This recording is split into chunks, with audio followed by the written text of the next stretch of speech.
This might be a weird question, but do your legs hurt? Pain, heaviness, aching, itching, burning, and swelling are all common symptoms. Maybe you have bulging, embarrassing varicose veins or spider veins like I did. My right leg started hurting, quite a few years ago, and because I'm a male, I put off going to get it checked out. In the fall of 2021, I found Dr. Thomas Cunningham, MD, at Trident Vein Center in Spring Hill, Tennessee. Dr. Cunningham is a highly qualified, well-respected vascular interventional radiologist in the Nashville area. With 20 plus years of experience, he has made this profession and passion his life's work. I have to tell you that just after a few treatments, my leg is better looking, but most importantly, better feeling. Trident Vein Center strives to improve lives in the Nashville area by providing state-of-the-art vein care in a compassionate and affordable manner. Dr. Cunningham and his team are motivated every day by improving the lives of patients just like me.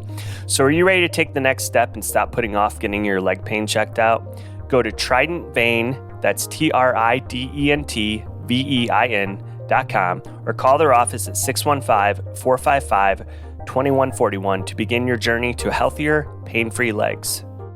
Welcome to the 99% Loco Podcast.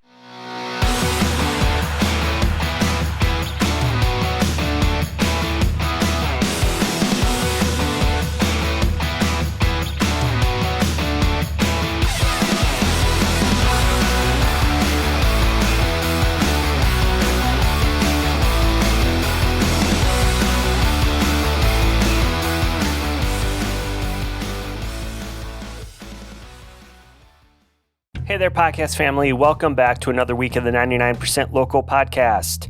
This week brings us to episode number 60.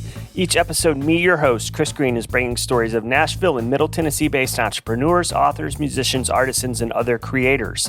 Everybody has a story, their own unique upbringing, and a passion for why they're doing what they're doing.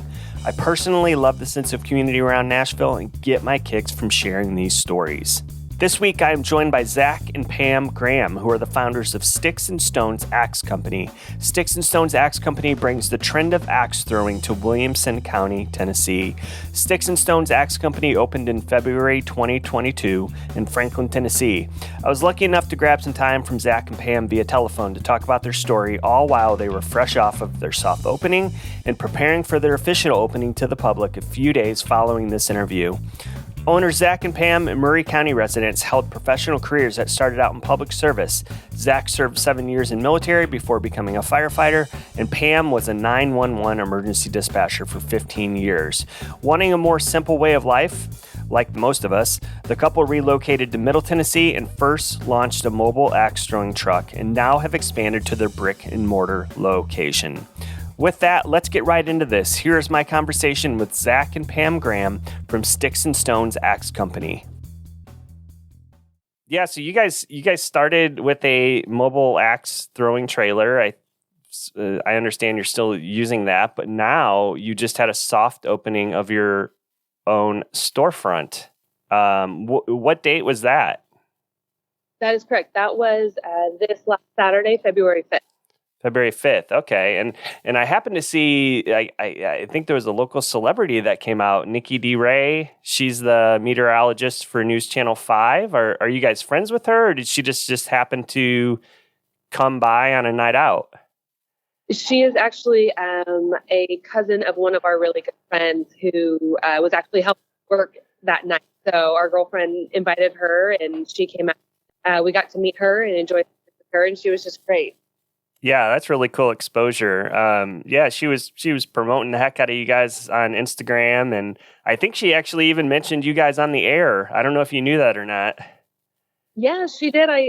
Someone sent me the clip that next morning, and so it was fun to see that. And we try to catch her in the mornings when we can, when we're up early enough. Well, awesome. Yeah, so I want to dig into your backstories and talk about where you got to or where you're at today. This whole axe throwing thing, I've never done it. I think it goes back to like Middle Ages. I think they were doing axe throwing competitions, things like that. What do you guys know about the history of this and the phenomenon that's become axe throwing? Yeah, going back to, like you said, that was kind of the deal back then. As far as recent activity, it's more of a Canadian sport that grew and then got a lot of exposure through social media, and then the last few years have been televised on championships stuff with the World Accent League on ESPN and such. So I'd say that I'll probably be wrong with this, but 5-6 years or so of really like determined and given a lot of attention to the World Axe Throwing League on ESPN and such. So that's where like the exposure really comes from.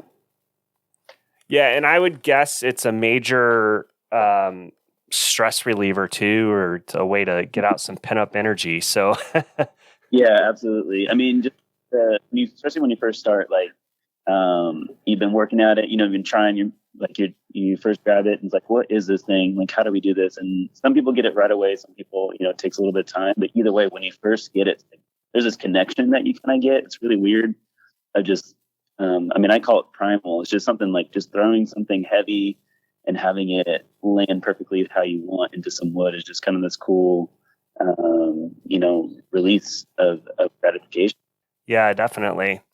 Well, hey, let's dig into this. Can you two kind of share your backstories? And I have a feeling you might not be originally from the area, so maybe share a little bit about that too.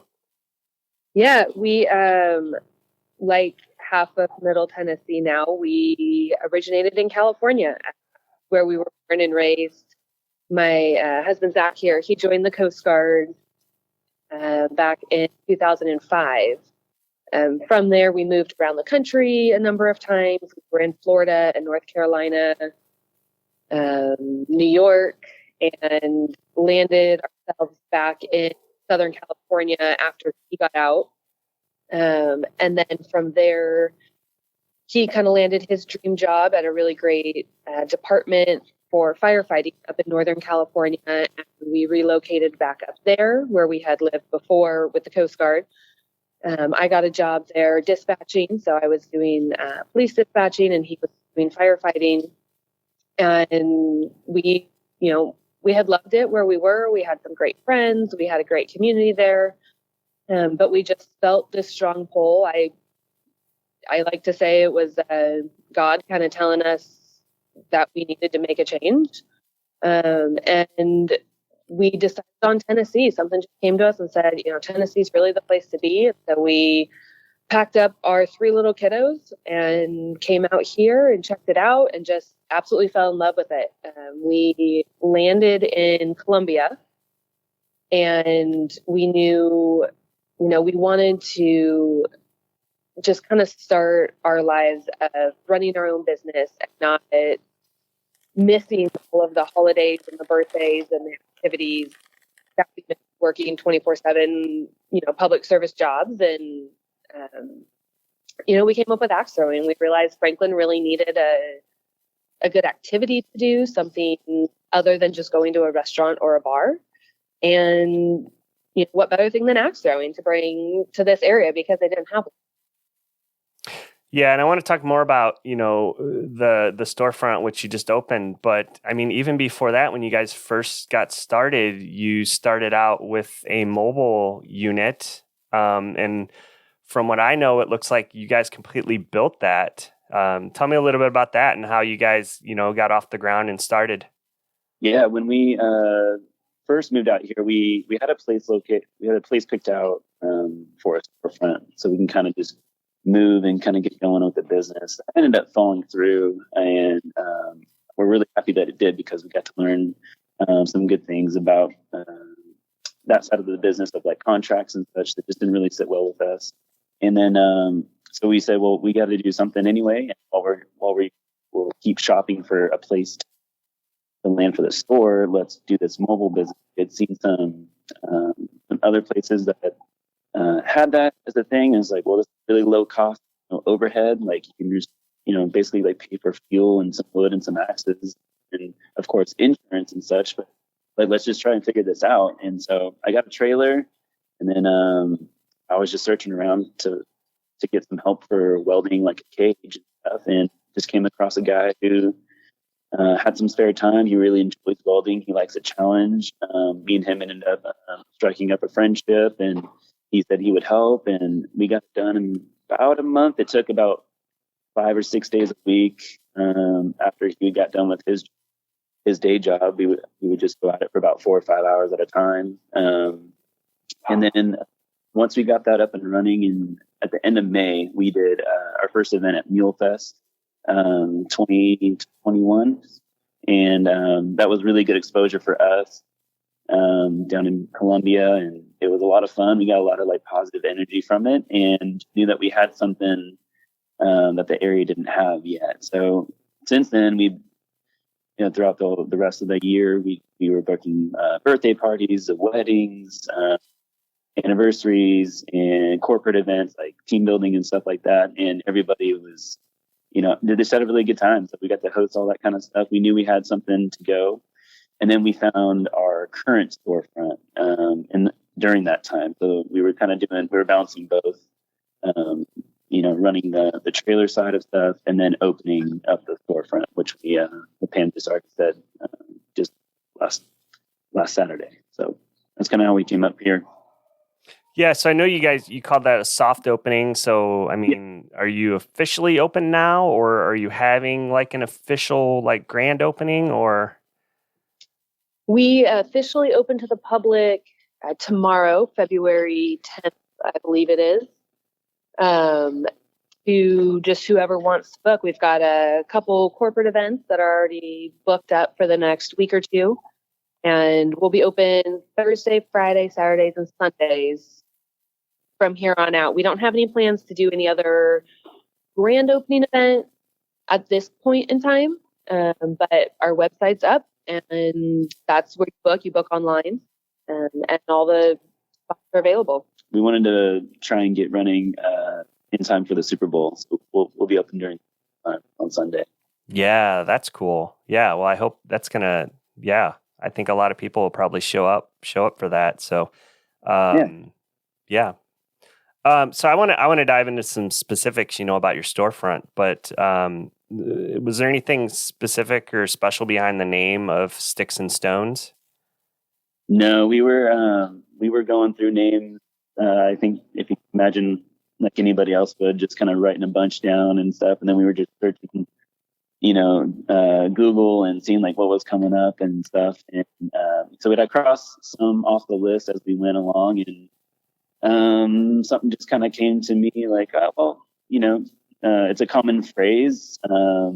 I'd seen it used in golf before and thought that we could somehow translate that to axes and wood and such. So that's kind of how we ended up with the name, and nobody had it here, so we were happy to kind of take it on. Yeah, and I was looking. I've heard there's some axe throwing places within Nashville. I think Murfreesboro, but other than that, I think you guys are pretty much, you got the niche up in Franklin for this. Where exactly are you guys located in Franklin? So we're in Cool Springs off of Baker's Bridge in Carruthers. We're in between like Rutledge Restaurant and Tin Roof, that kind of area, not far from Costco, right off the freeway. Okay. So, when you guys decided to, look for a brick and mortar place, I know you said you were looking at one place that fell through. You found this place in Cool Springs. What was that process like of building that space out? And, how long did something like that take? Actually, the process took a little longer than what we had initially thought. We signed a lease probably in, I think, late August. And so it's now February that we're opening. Kind of some of the things that we ran into were permitting through the city. We had to do the location that we have was a gym before. And so we went from mirrors on all the walls and sticky carpet on the floor everywhere, offices that had to be taken down, to, polished concrete floors and building all the dividers for all the lanes. So that it took a little bit of time. We had a great, construction company that we worked with that were able to get done a lot of the stuff that, we just couldn't do on our own.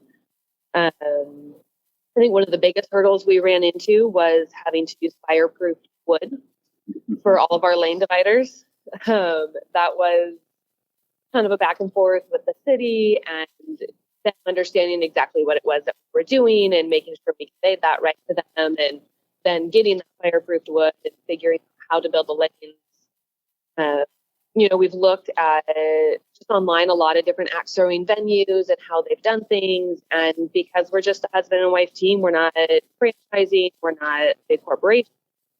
We really kind of had to dream up the space exactly how we wanted it to look and how we thought it would best function. So figuring out the configuration of the lanes and where they fit best and how to build the dividers so that they were the most sturdy, and dealing with soundproofing issues was another thing because we have businesses on either side of us. So building the lanes slightly off the wall, but making sure they're still sturdy was also a big challenge. And then one of the big challenges, I think, was in that whole dealing with sound issues and making sure that we weren't disturbing the business next to us. We kind of came up with, we've seen it done other places, but we came up with some end grain targets. So they're made out of cedar. They're basically 6x6 squares that are 3.5 inches deep that we stack together and build into a frame. Mm-hmm. So that probably is one of the things that took the longest. Was my husband and I together in our driveway were cutting all of the blocks and planing all the wood and building all the targets. And because we have 13 lanes and there's 49 blocks per lane, that took quite some time, but we were able to get it done and have learned along the way how to speed up that process and make it more efficient. But the end result is that a target that's softer, not as loud, and is easier to stick an axe in. Yeah, there's a lot that goes into that you wouldn't even think about. So you guys, you've obviously, you just said you make your own blocks and things like that. What about the axes that are used? Like I said, I've never done this. I mean, it's not just an axe you'd go buy at Home Depot or something, right?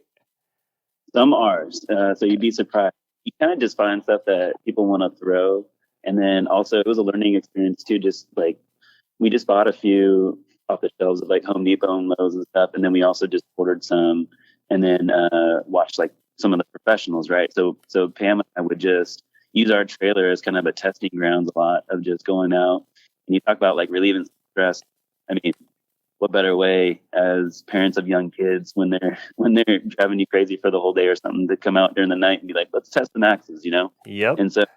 And so we would have, I don't know, maybe start like 6 or 8, just kind of like, let's do these for a while. Like let's learn how we can do it. And then we would have to learn how we could teach people to throw different axes, because everybody's kind of got a different throw. You teach some fundamentals and stuff, but slightly different weights, slightly different lengths in the handles, center of gravity, that kind of thing. We just kind of watch everybody that comes through and we give them the basic breakdown of how you should probably approach it. And then we watch their body mechanics, just like any other kind of coach would for some other athlete, and be like, okay, you need to just move your foot placement, or you need to release a little bit later. But here, try this axe because I think it's going to be suited better for you. Because in the end, we would just want people to have fun, and the more likely you're going to have fun is when you actually, nail the axe on the wood. So that's just what we kind of did.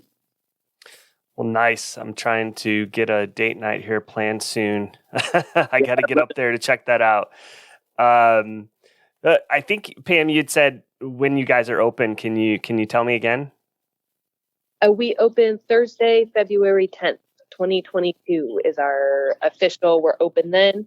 We're open Thursday, Friday, Saturdays, and Sundays. Our hours are kind of sporadic, but Thursday we're open from 4 to 8, Fridays and Saturdays, noon to 10, and Sundays from 2 to 8. All right. So some other questions just about, your storefront. So do you need to make a reservation, or can you just show up and get a lane? We recommend you make a reservation because once you do, you for sure are guaranteed a lane, the lane that you want for an hour. You are more than welcome to always give us a call and see if we are full, or to just stop in and see if we have open lanes. And as long as we have an open lane, we're happy to let you come in and throw and book it that way. But a reservation online is a guarantee that you're going to have that time slot. Okay, and is this all ages, or is it mainly just for adults, or? We want to be as family friendly as possible. We know sometimes it's hard to get a sitter for date nights and things like that. Insurance wise, legally, we're allowed to have 10 years and up throwing. So as long as they are 10 years old or older, they can throw. We are happy to have other younger siblings come and be a part of the experience. They just aren't able to throw. And then what about, do you offer the ability to, like, if someone wanted to plan a corporate event or a team building thing, do you offer any, booking for the entire facility or private parties? Yeah, absolutely. It'll be just dependent on if you want to come during normal business hours or off hours. And you just give us a call. We'd love to chat with anybody who's interested in hosting some sort of team building thing. That's already booked on this Friday, which is awesome. And so we're open to those kind of bookings also Monday, Tuesday, Wednesday, when we would normally not have our operating hours. Ah, okay. Yeah, that would work out good. Yeah, our venue, we can hold about 150 people. But as far as like throwing, if we're like at full capacity just for throwing, we're around the 60 person. We got a pretty decent space for anybody who wants to come and host an event. Okay, cool. And if someone wanted to do that, they could just reach out to you on your website, and we can share your website and all those details at the end here. But yep, a website or a phone call on our website. There is just kind of a link to message, and so you can contact us that way through our Instagram Messenger. Happy to reach out or have people reach out to us that way, or a phone call to the store. Phone calls are usually a little harder because we are kind of here on off hours, later evenings. But email, website, Instagram, however you can reach us. Well, cool. Yeah. So I wanted to go back to your mobile trailer. So are you still renting that out as well as running the storefront? We are. So we're not promoting the trailer quite as much for the next probably month or two, kind of limiting the bookings that we do just based on being able to have storefront running for both of us to be able to be here and having enough employees to be able to run the storefront and the trailer at the same time. But once we have that employee base where we can make sure the storefront can run smoothly and get the trailer out at the same time, we would, more than happy to keep doing those bookings. Cool. And then again, you mentioned some events that you've done last summer. You did the Mule Fest. I think you did the Murray County Sheriff's Rodeo. You've done church events, things like that. So you're still looking at possibly doing things like that? Yeah, we're definitely looking at things like that. Private bookings are a big thing for us too. We do a lot of, like Zach said earlier, we've got a birthday party coming up this weekend for the trailer. So anywhere where you have basically 25 feet of space and 13 feet of clearance overhead, we can bring the trailer. So we've done, at somebody's house, in their driveway, on some property in a barn, in a backyard. We were at a wedding not too long ago where we let people throw during the reception, and the bride and groom came out and did some throwing. So kind of any event that you could think of where you have the space to put the trailer, we do. Well, that's awesome. I don't think a lot of people know that, they can do something like that. And I'm really excited that you guys opened this place up in Franklin, close to home. So yeah, I'm, outside of running this business, I know you mentioned kids. What do you do outside of when you're not working, if you even have time? Yeah, most of the time we are not working. We are either with kids or with some friends. We have twin 3.5-year-olds and a 5.5-year-old. So they keep us pretty busy most of the time, all day, all night. We've got a great friend group base here that we like to just go out and get some food and enjoy just getting the kids together, letting them play. We do have a little bit of property where we live, so we're trying to take up some gardening and going to get some chickens and some ducks here in the spring and try our hand at that. We're not, experts by any means, but we're working on it. Is there anything else you two would like to add? Anything we didn't touch on or anything you wanted to share? Yeah, I grew up where my parents had a small business, and I just kind of learned through them a little bit over the years that, the community is a big part of your business. And so what we've tried to really stress here is a lot of our products or things that we do are local based, from the craft breweries that we supply. A lot of them come from Franklin or Nashville. We have cornhole boards here that was made by a guy in Colombia. A lot of some other supplies that we've gotten, our merchandise, that's another place in Franklin that we got out of. We're just trying to really support and spread other businesses too. They've done, they heard about us and they've become friends, and they promoted our business when they can, and so we just kind of return the favor. So it's just in our kind of DNA as we go forward to promote other local businesses, and just that we're really thankful and to be a part of this community, and just to kind of show our support that way. And then, hopefully other people can see that through what we do. Yeah, I love that. That's exactly why I started this podcast.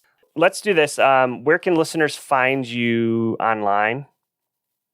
Online, we are at sticksandstonesaxeco.com. Okay, and I think you're on Instagram. That's where I found you, I believe. It's Sticks and Stones Axe Co. as well. And can you share the address of your storefront location? Yep, we are at 615 Acres Bridge Road, suite number 160 in Franklin. Okay, and then again, that's in the Cool Springs area. So, all right. Well, Zach, Pam, I appreciate you coming on. I'm excited to share with my listeners what you're doing. And I hope to get up to your storefront here soon. And I probably won't bring the kids, maybe just get away for a date night with my wife. You got 3 little kids, so I do too, and I'd hate to fighting ensue with axes. Yeah, it just doesn't mix. So, yeah, no worries. Well, we'd love to next time you let us know, and thanks for having us. We really appreciate it. Well, there you go. I really hope you enjoyed this episode. As always, thank you for listening. If you'd like to get a hold of me, I'd love to hear from you. You can email me directly at 99percentlocalpod@gmail.com. Or you can actually drop by the contact page on the website and send a voice message that may appear in a future episode. You can find the website at 99percentlocalpod.com. While you're there, make sure you catch up on all of those past episodes that you might have missed. If you'd like to support the show, you can do it in a few different ways. Please follow the podcast on Instagram and Facebook at 99percentlocalpod. Leave a review wherever you listen to the podcast. And the best thing you can possibly do is share the podcast with your friends who might want to check it out. Lastly, consider contributing to the podcast on a one-time or ongoing basis. All contributions that I receive, 10% of that goes to the Well Outreach Food Pantry in Spring Hill, Tennessee. Well, until next week, stay safe and be kind to those around you.